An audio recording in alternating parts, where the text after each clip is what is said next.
Welcome to We in Lewes, a podcast dedicated to celebrating the remarkable, creative, and energetic people who live in Lewes and are helping our community forge a collective soul as appealing as it is unique. These are their stories and their words. They are the we in Lewes. I'm your host, Kevin McGinnis. Our guest today is Dennis Reardon, a good friend of this podcast who has been at the heart of and borne witness to much of the town's evolution over the past 8 decades.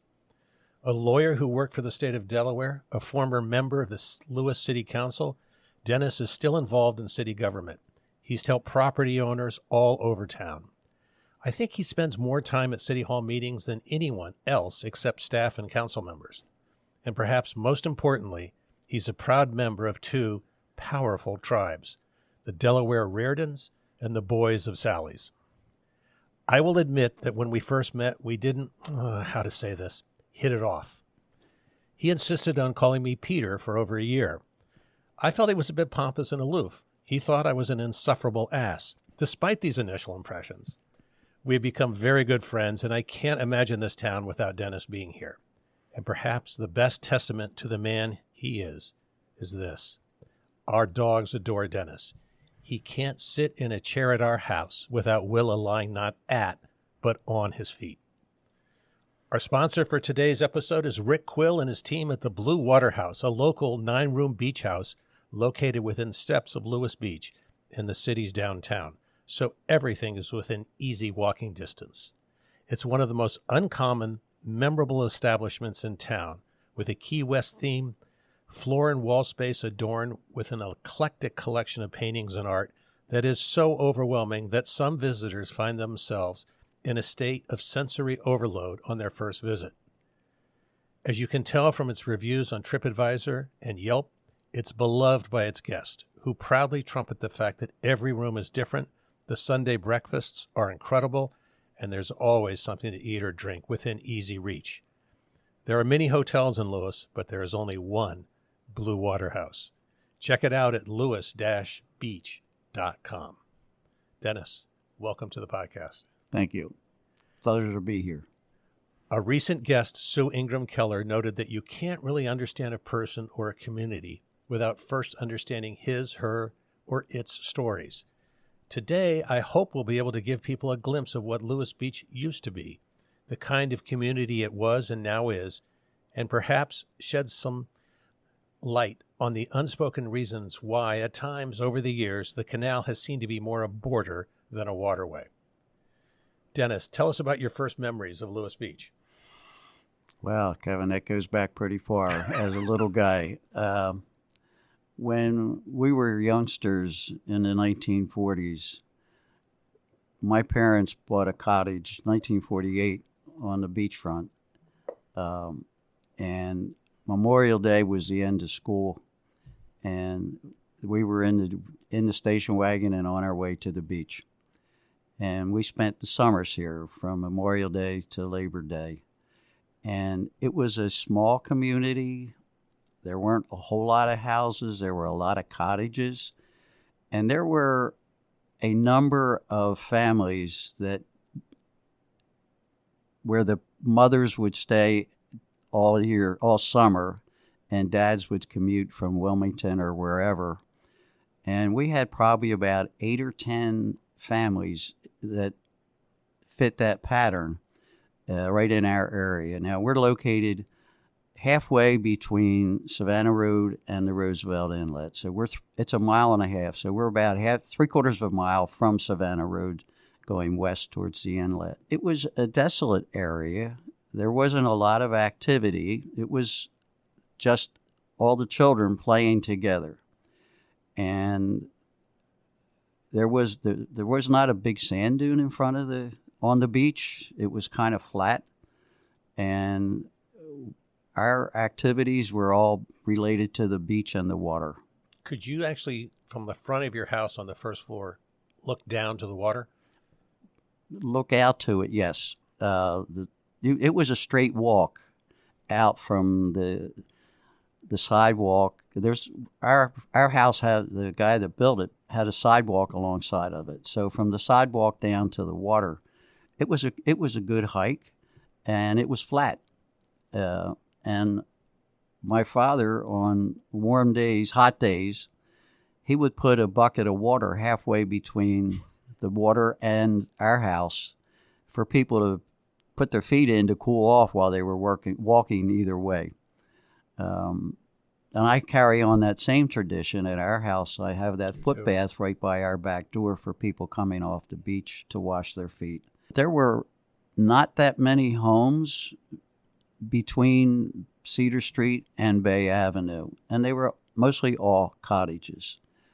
And there was a street that ran down, if your house was off Bay, which was technically an alley, I believe, at the time, there was a street in front of the houses between those houses and the water. Is that right? What is now Bay Avenue was an alley for people to pull into the back of their homes and garbage trucks to pick up things. The front of the houses face the bay. There's a sidewalk and a street. The street was Bayview Avenue, and Bayview Avenue is still there on the beachfront between Market Street and Savannah Road. That one block is Bayview Avenue. The sidewalk is still there, and as kids we would walk down the sidewalk to the Dairy Queen on the corner of Cape Henlopen Drive and Savannah Road. And I don't know when it was built, but I remember it going back to the 40s. Really? The street itself stopped just short of, it was between a half a mile and 3/4 of a mile long, because it came up short of Oregon Avenue.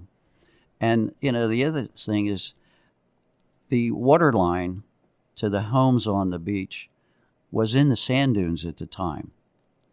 And when they redid Bay Avenue back in 2011, I think, they shifted that, they abandoned those water lines and they put the water lines under Bay Avenue when they redid Bay Avenue.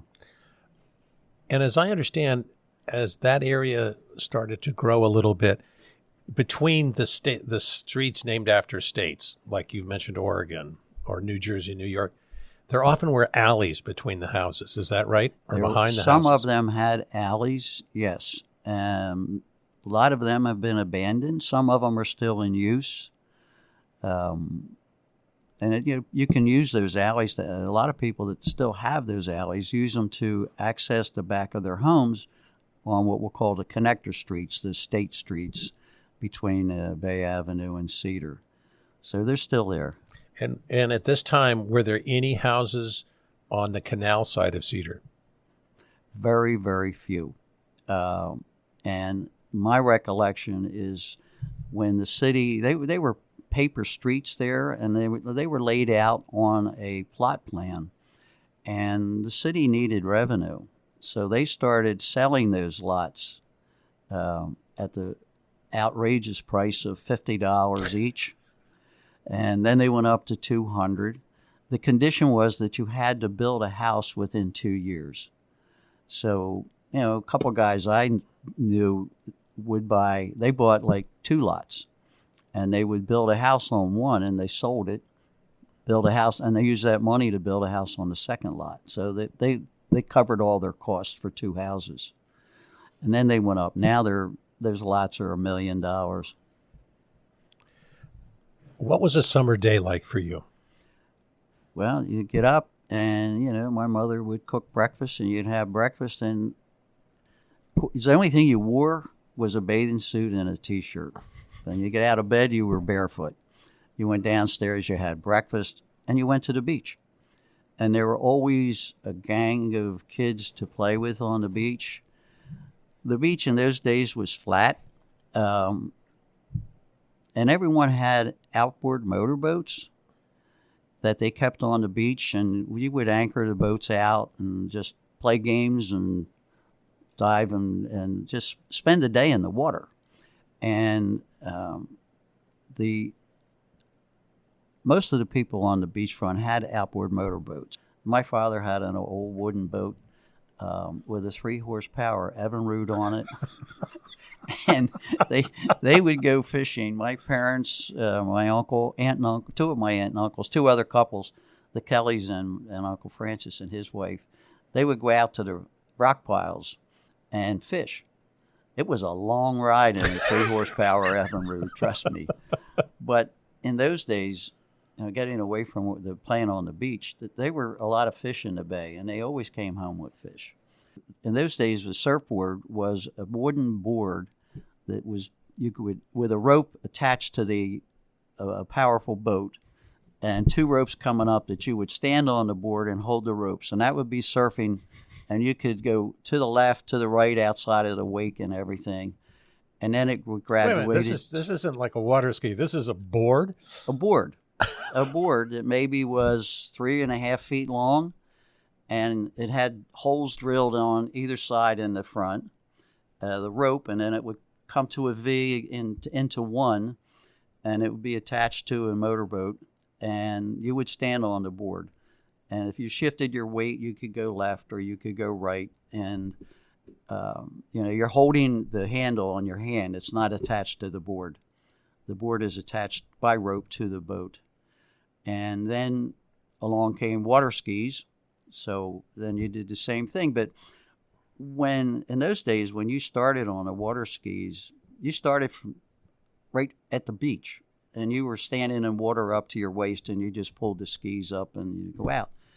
And when you came back, the boat would come in and right towards the shore and then swing away, and you could just swing right into the beach and go right up onto the sand without getting wet, if you didn't fall. That was the cool exit, right? Is to take it in and not fall over? Yes, right up onto the beach. Now, did you used to pull boats? I mean, is one of the sort of unspoken jobs for kids was if there was a storm coming in, you were expected to pull the boats up? Well, yeah, it wasn't an expectation, but, on a rainy, stormy day, there really wasn't a lot to do. You would be playing board games, cards, and stuff like that. And so people left their boats on the beach. And during a storm, we would just put on a rain jacket, and we would walk the beach to the inlet or to the main beach, as we called it. And if a boat was in harm's way, we would just pick it up and pull it up the beach so it was out of the harm's way and nothing would happen to it. We just did that by ourselves. It was just a fun thing to do, really, at the time. And that was fun. That was fun. And we just, it was a community. Everybody took care of everybody else. When we were on the beach, my mother and father didn't have to be on the beach with us. Whatever adult was there, they looked after all the children. And the older kids looked after one another. It really was very, very different. Today you go to the beach, and only if you know the people that come into your beach do you even interact much with the people on the beach. And before it was everything. And we had a volleyball net that we put up in the sand in front of the house, and up the street from us, about 10 cottages up, was the Burris family, and they had a bunch of kids, Howard and Joe, those guys, and they would bring their gang down, and we would play volleyball against them.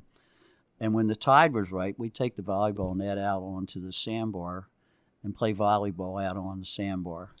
Now, the Burrises are fairly tall people. Did they dominate volleyball? Well, I can tell you, I was talking to Howard recently, and we were reminiscing about that. And I said, you guys always came down and kicked the shit out of us. He said, I don't remember it quite that way, but they did, as you used the word, dominate us. They did. They were good. And it was just a ragtag fun game. And then you'd just go jump in the bay.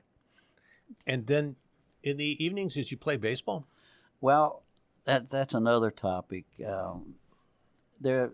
My uncle was right on the corner of Oregon Avenue and Cedar Street, and he had 7 children. Franny and Larry were the 2 older boys, and Larry was an avid baseball fan. And on the canal side of Cedar Street, he carved out a softball diamond.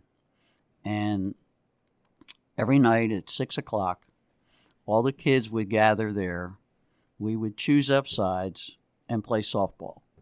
Now it's wetlands. But and the sand back there, it wasn't like it is on the beach. It was a dark sand, and it was kind of blackish. And so after we got done playing softball, you run down and dive in the bay, wipe your feet off, your legs off, because it was black halfway up to your knee. And, the other thing going back to the beach, Larry's brother, Franny, built a raft, or some people call it a dock. And, as a kid, I can't tell you how big it was, but I'm going to guess it was about 15 by 15. I'm sure as a kid it looked like it was a basketball court. Yes, basically. Yeah. And it had 4 50-gallon drums underneath of it to keep it afloat. And on Memorial Day, all the kids would gather, and we would stand there shoulder to shoulder and pick it up. It was on the sand in front of our house. We would pick it up at high tide, because you didn't have to carry it as far, and carry it down and put it in the water. And they had a concrete anchor that held all summer long, and it stayed there. And on Labor Day weekend, at high tide again, we would pick it up and carry it up put it on the beach, where it stayed through the winter until the next year, and we did the same thing over again. Now, was there sort of a Reardon block, if you will, well, at the time? My uncle was on one end of Oregon Avenue, and we were on the other end. And as I said, he had 7 children, and there were 4 of us. And then there was the Dobson family, the Kellys, the Grahams, Ned Mall, and some other guys that would gather to play the softball and play together on the beach. You always had lots of people on the beach to play games with. It's no problem at all. Did you have a bike? Yes, we had our bike. And where would you go?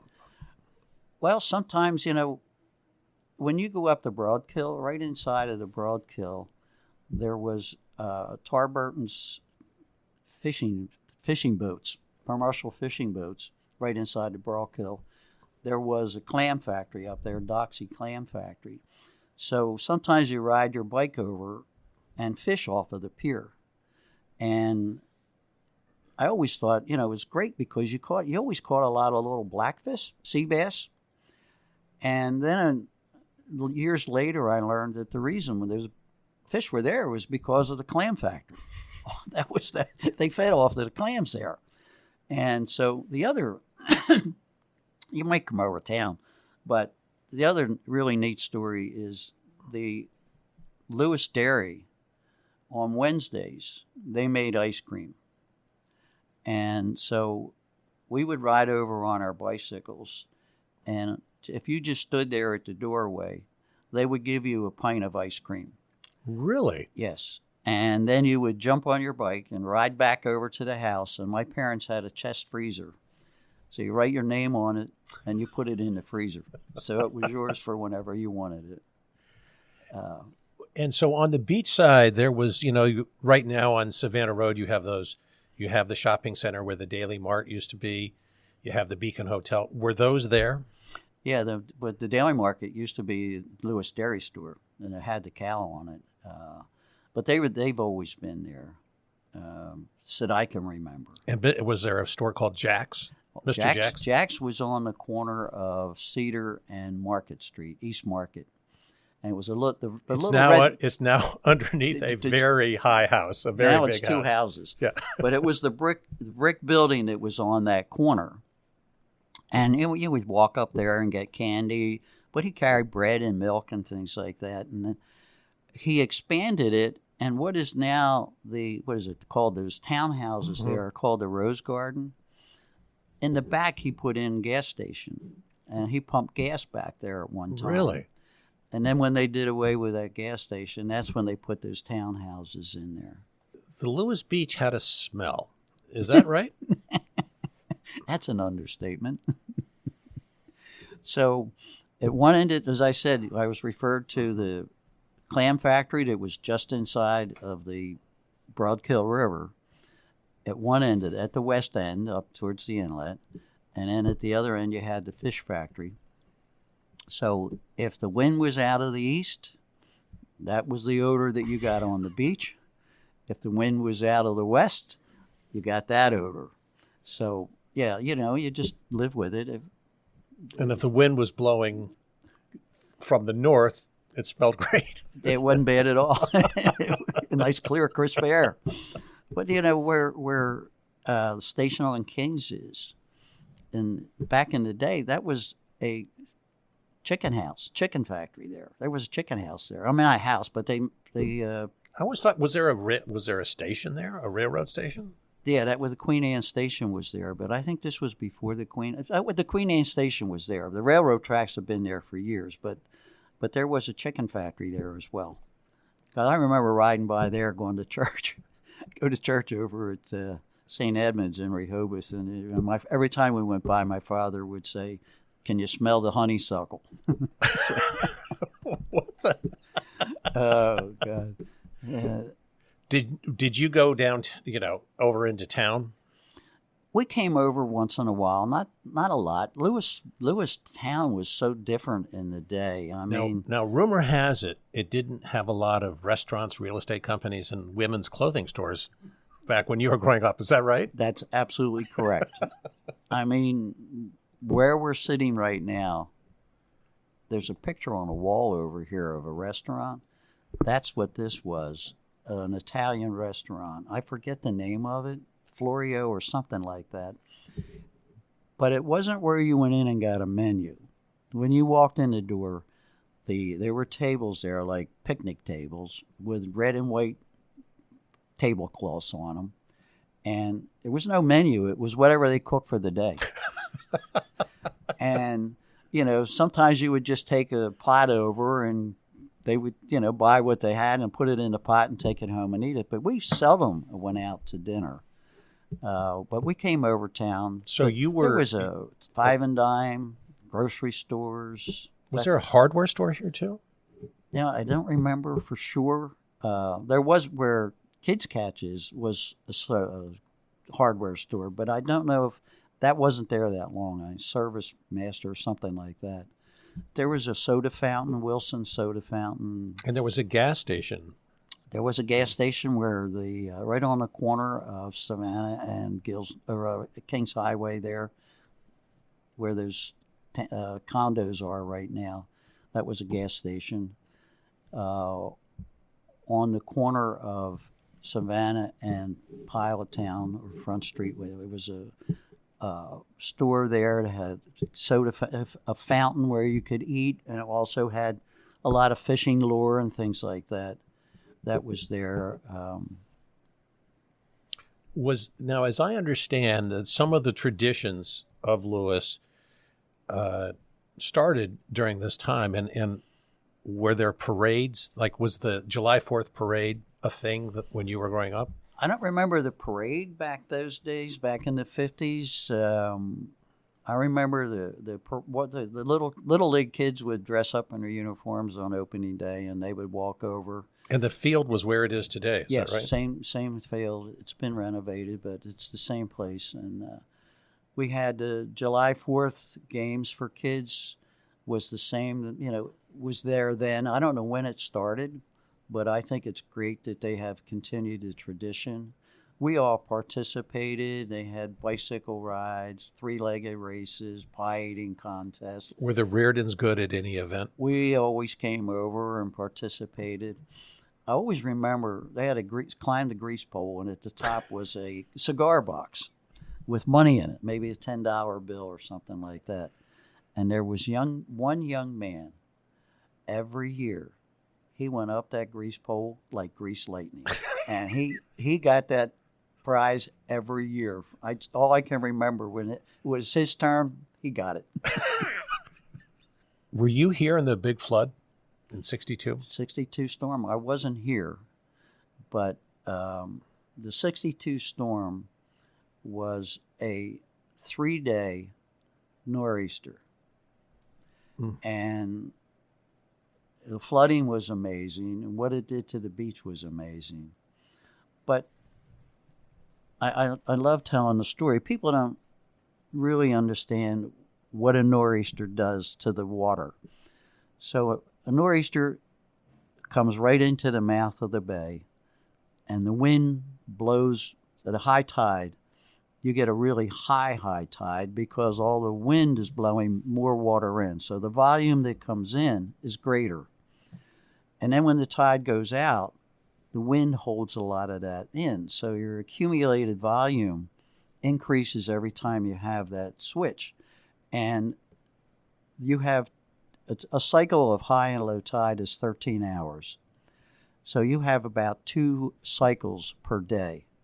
So now when you have 3 days of that, the volume of water that is retained inside of the inlet is amazing. So the flooding comes from the canal towards the beach. And in the front... Not the reverse. Not from the bay, from the canal. And from the bay, on the bay side, probably starting around New York, just less than 3/4 of a mile down, is where the beach really started taking a beating, because I call it the scalp, where it comes in, and the water took out all of the sand dune in front of our house and up on either side as well, on up the beach. And that sidewalk we talked about, we had a sidewalk in front of our house. The storm took out the sidewalk, and right at the front of our house, and the house next door had a porch, and it took out everything underneath, and their porch fell down into the water. But it was like, I stood on the sidewalk afterwards, and it was like somebody took a knife and went right straight down, and it was a 3-foot drop down to the sand at the end of the sidewalk. So the bay came right up to the front of our cottage, and the flooding from the canal came up to the back steps of our house. And on Oregon Avenue, there are 3 houses, and my uncle was the one close, right on the corner with Cedar. They had about 18 inches of water in their house because it was right on the ground.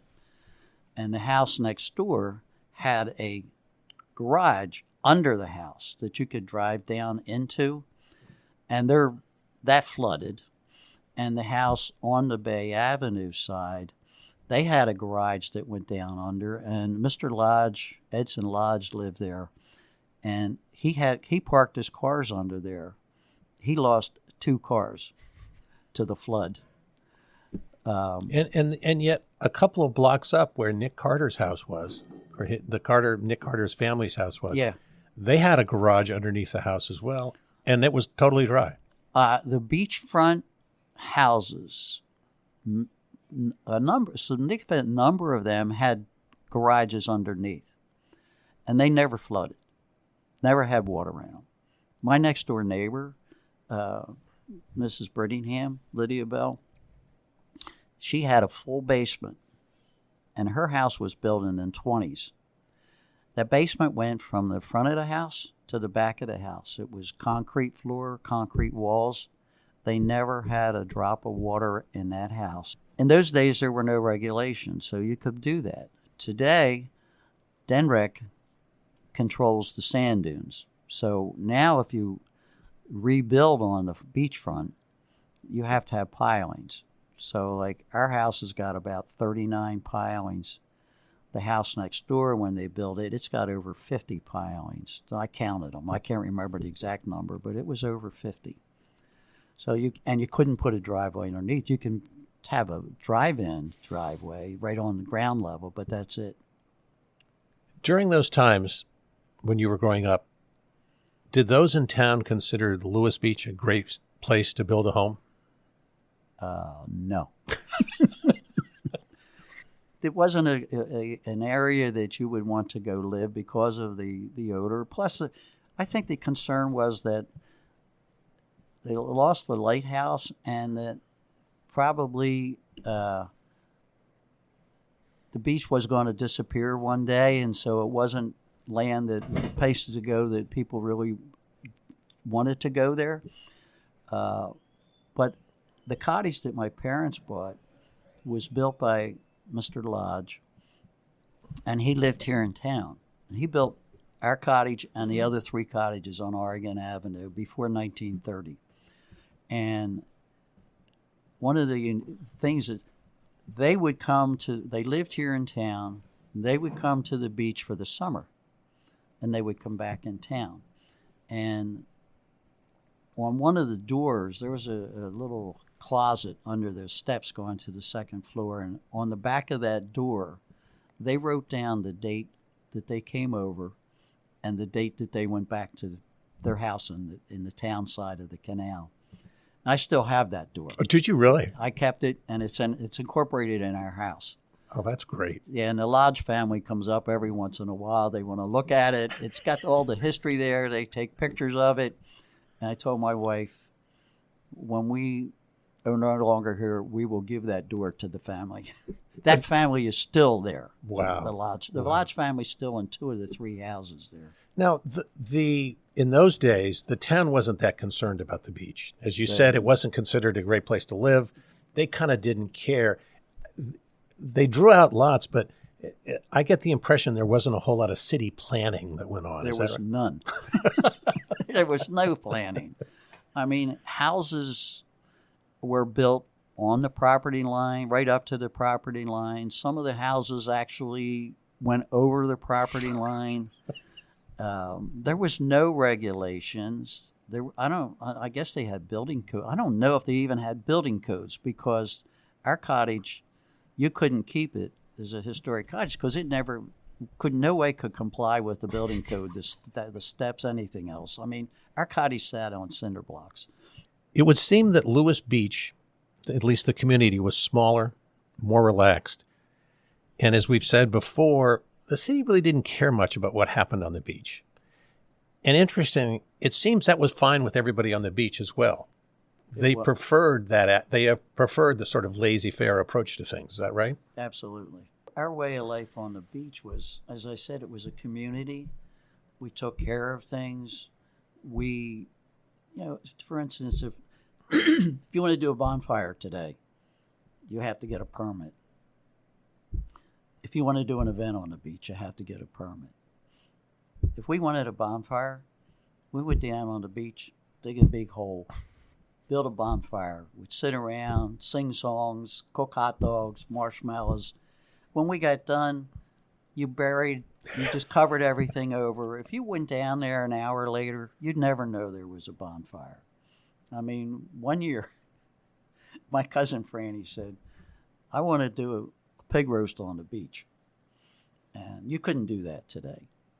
And so he and I rode around. I said, I'll do it with you. We rode around and got all the paraphernalia for the how to cook the cooker, and he came up with a guy that had a motor that you could put on one end of the barrel, and we ordered a 40-pound suckling pig from Rickards and Ramsey's, and that day we cooked a suckling pig on the beach. We had clam chowder. We cooked chicken. We had one heck of a party. We had a great time. Here we have Lewes. We have this sort of, to me, sounds like almost like an idyllic childhood where you just let loose. I mean, you didn't have to check in with your parents. I mean, I assume you had dinner at relatively the same time, and that's the one time you had to be home. Otherwise, no one knew where you were. Well, and people didn't care. There's not really a whole lot you could get into. Yeah, I mean, if you weren't on the beach in front of our house, you were walking up to the Dairy Queen. You might walk over town, but you were right there, and it's that was pretty much it. Everybody took care of everybody else. You were always supervised, and you lived between a clam factory and the Menhaden factory. I mean, you kind of were pretty right between two industrial parks. I might be a nice way to say it. Is that right? Yeah, that's right. And did things start to change when the Menhaden plant shut down? Yeah, that really impacted the city, and things changed there. And I think the city struggled at that time with revenue and how to maintain things, and it got turned around.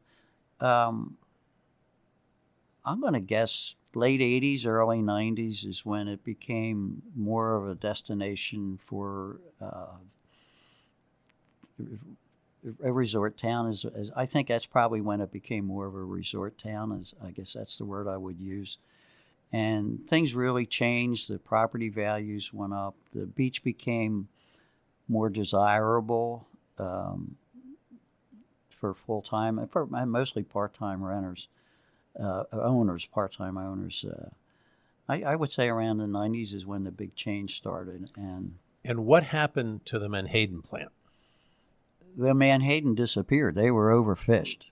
So, but the plant got sold, and then who? Well, I think the Fisher family bought the property, and they developed Cape Henlopen, Cape Shores. When you were growing up, Cape Henlopen was not a park. It was still a functioning military base. Is that right? Yeah, it was. I think the Navy took it over, but we used to go up there and play all the time. There was no fee to get into it. It wasn't a state park at the time. And was it pretty flat? No, there were some really big sand dunes over there. I can remember we would go in there, and the sand dunes were so high that you would just run and jump off of them, and you would get down in the sand, and you would sink in the sand up to your waist. Seriously? And then you would climb back up to the top and do it again. We all grew up knowing that it was a military base. One thing I do remember is when it became Fort Miles, my dad was overseas in the South Pacific, and so my mother could access the commissary, and so when we would stay with my uncle, I remember going over there to buy groceries and things like that when it was a fort. But even after the fort, they disbanded it as a military base. You could go in there and walk around, do whatever you wanted over there. You lived the rest of the year in Wilmington, is that right? Yes. How important was growing up in that town and attending Salesianum School to your career? Did I say it right? Well, growing up in Wilmington was another area where it was really a great place to grow up back when I did in the 50s. I was born in 1940, so went to Sally's. We started in 54. It was at 8th and West, and it was a small school, and it had expanded by buying row homes adjacent to the school building, and they converted those bedrooms into classrooms. And Sally's has a character that you can't explain. It's a camaraderie that is lifelong. It's a bonding that occurs. And I guess it was around April 1957 that they built what we still call the new school, and at 18th and Broome.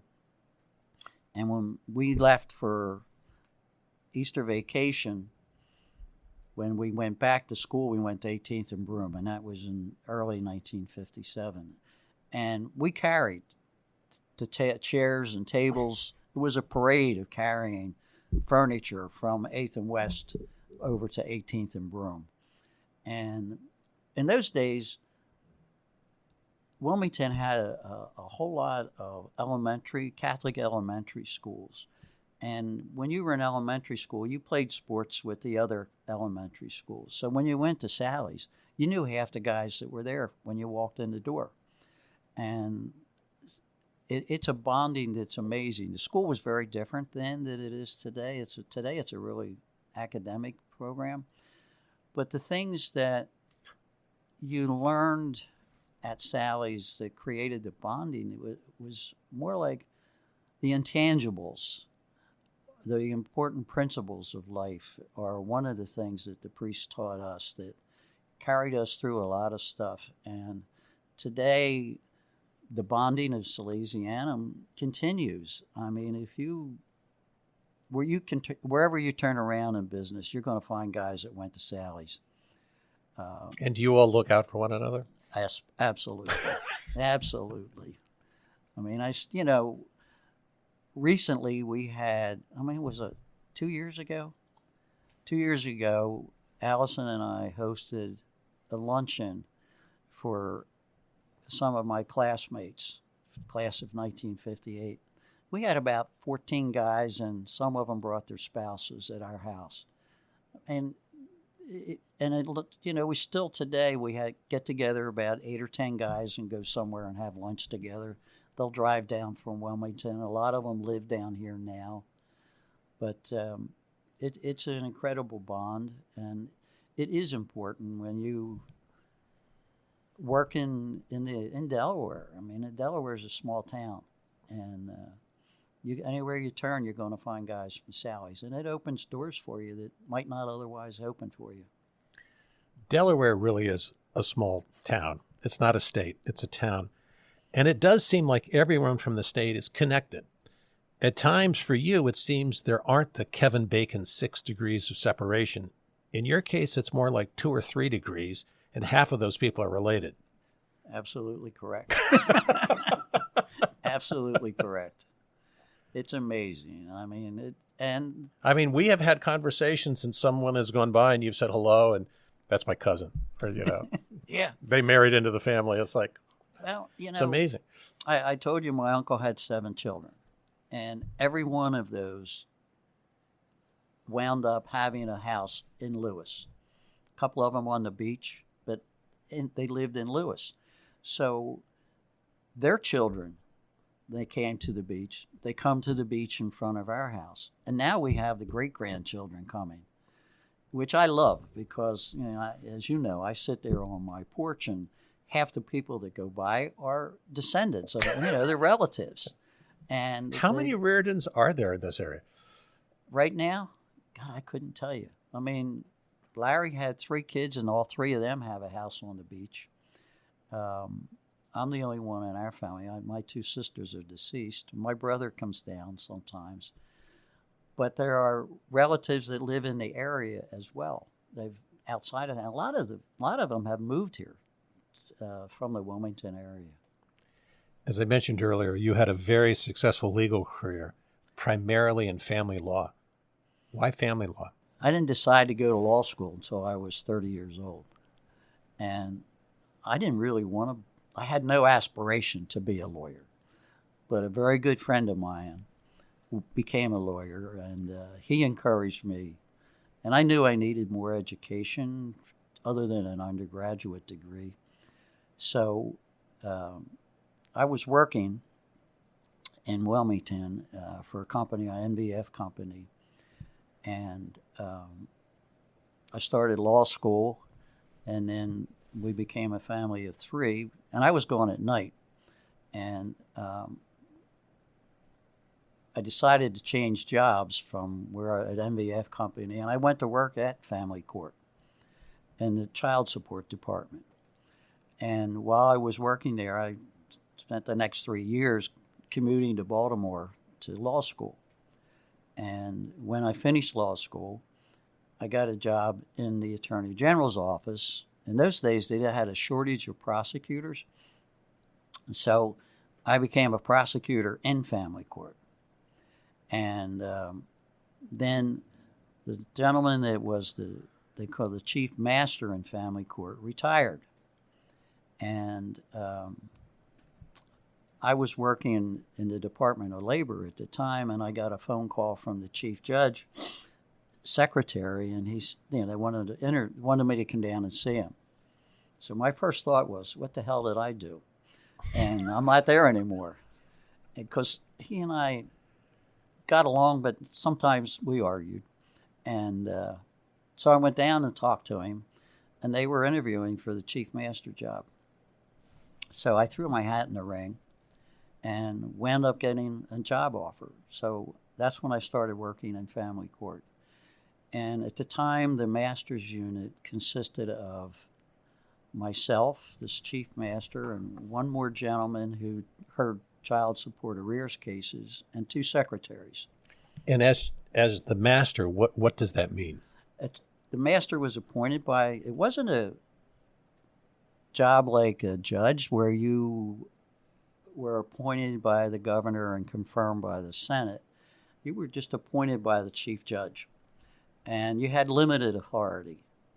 And at the time, our authority was just child support cases. And the chief judge wanted to expand that role. And so that was one of the things that I loved most about my job that kept me there, was it was growing the master's unit and the jurisdiction of cases that we heard. And as I think you and I talked about before, the first task that he gave me when I got the job was to create a arbitration. He went to a conference and heard about arbitration. So I said, what the heck is arbitration? I have no idea. So the guy that was director of the court was a guy named Bill Davies, who was fantastic. And he could do a flow chart on anything in the world. So he and I sat in his office for one solid week. And he would ask me questions on how the process worked. And he designed the arbitration process. And the benefit of it was that it was a diversion process where you didn't have to go to court. The police officers or the complainant didn't have to come to court. It was a big thing for the police because they were just so busy to come to court. They sometimes couldn't show up. They were working. And it was a diversion process, and it really worked well. We had counselors that would try to work out a resolution to the charge with a 90-day window, and if no further charges were brought, it would go away. And you signed an agreement that said that you plead guilty to it, but on condition that if it went forward, but then it would go away if it was there. And today, that process not only is continued 90% the way we set it up, but it also expanded to Court of Common Pleas and to Superior Court. They have different names for the people that do that, commissioners, that kind of thing. But that was the first job. Then the second thing which come along was, what could we do to help the judges lighten their load? So trying to encroach upon areas where judges heard cases was very delicate, to say the least. They did not want to relinquish some of the things that they did. So my approach was the first thing I did was, it was bail hearings. So the judges did the bail hearings. So at the end of the day, I would call the judge, who was the office judge that was doing them, and saying, hey, if you need any help, I'll be glad to get in and take care of the bail hearings for you. And that was the first bite out of the apple. And in maybe 6 months or so later, the masters were doing all the bail hearings. And the next step was you get charges of consumption of alcohol, minor misdemeanor offenses. So I would go to the judges' meeting. They had a meeting every week. And I said to them, why don't you let me go through them? I'll personally go through them with staff and pick out the minor cases, and we can hear them. The masters can hear them for you. And they said, okay.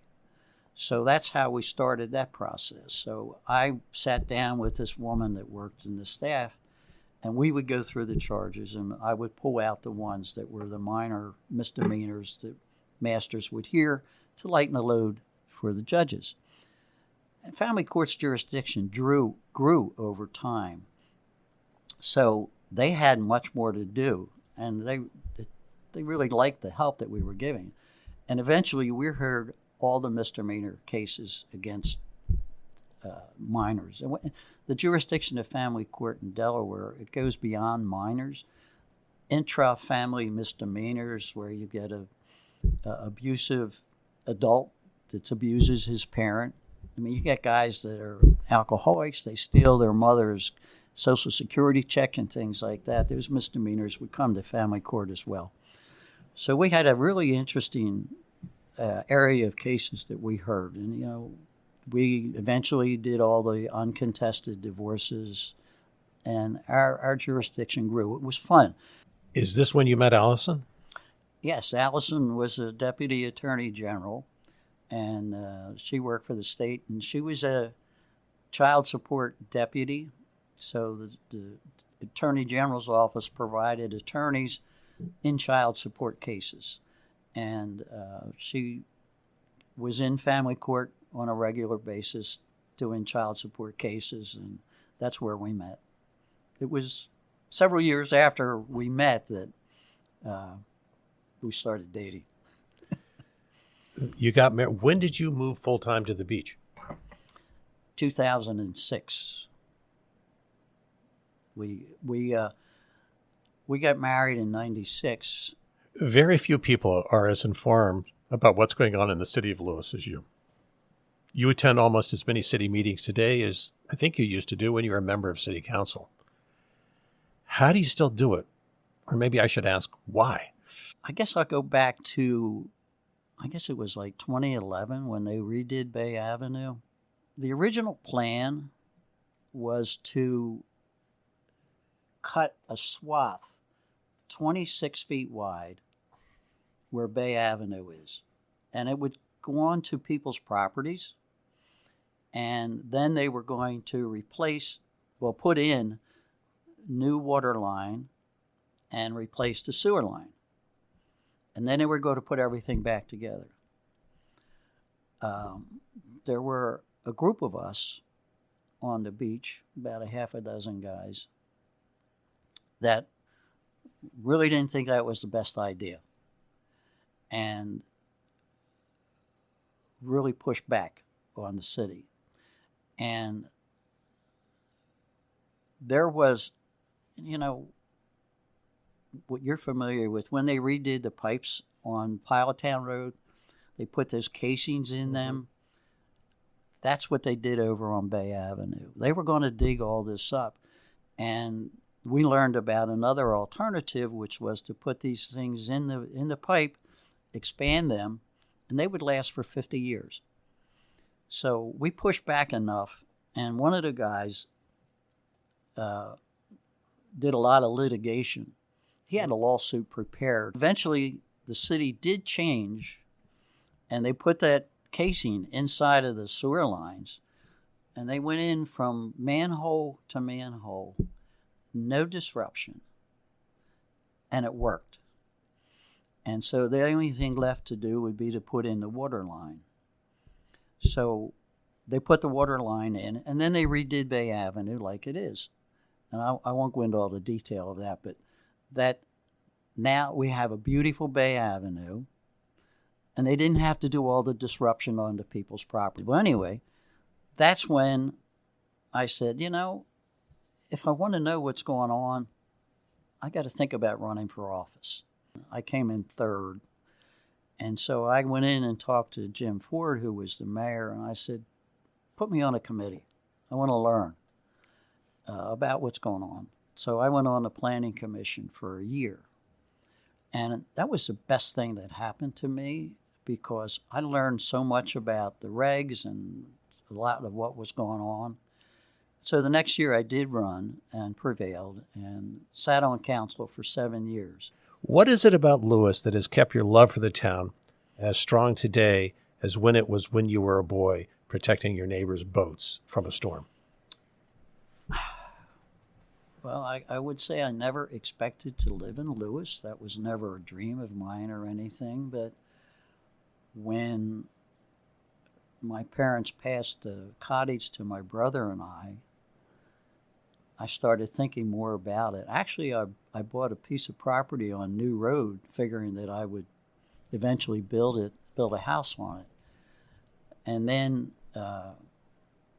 my brother said he was done with down here, so I purchased his interest, and that was back in the late 80s. And just Allison was the same way about loving the beach and everything, and that's where it began. We decided to build the house and move here, and then getting involved with the town and having some influence on some of the changes that are made, some of the things that are being done. I just love it. I ain't going anywhere. I will be in that house until they bury me. I really do just love this town, and I love the people. I have met so many wonderful people in Lewes, being on city council. And you, my neighbor, we got off to a rocky start. Yeah, Look at where we are today. Thank you, my friend, for talking with us today, for giving us a glimpse into what Lewes used to be and look like, and hopefully sharing some insight about those beach people, or as some call us, the Islanders. For those of us who've only known Lewes Beach in this century, it's hard to imagine what it once was. It does sound like an idyllic place for childhood. And Dennis, thanks for all you do to help our town do better. We're lucky for your involvement and steadfastness. Or maybe it's just good old Irish stubbornness, I'm not sure. Thanks to our sponsor, the Blue Water House. It's hard to fully appreciate what it has to offer without seeing it. And once you have, you'll never forget. Thanks to Rick, Tony, and the rest of the gang. And thank you for listening. By the time this episode airs, we're hoping spring will have finally decided to stay around for more than a day. Then again, maybe this year we'll just skip spring and head right into summer. Until next time, from the beautiful bar at our beloved Kindle restaurant, where you're always welcome, except at the bar during happy hour, this has been We in Lewes, the podcast. Kevin, that was fun.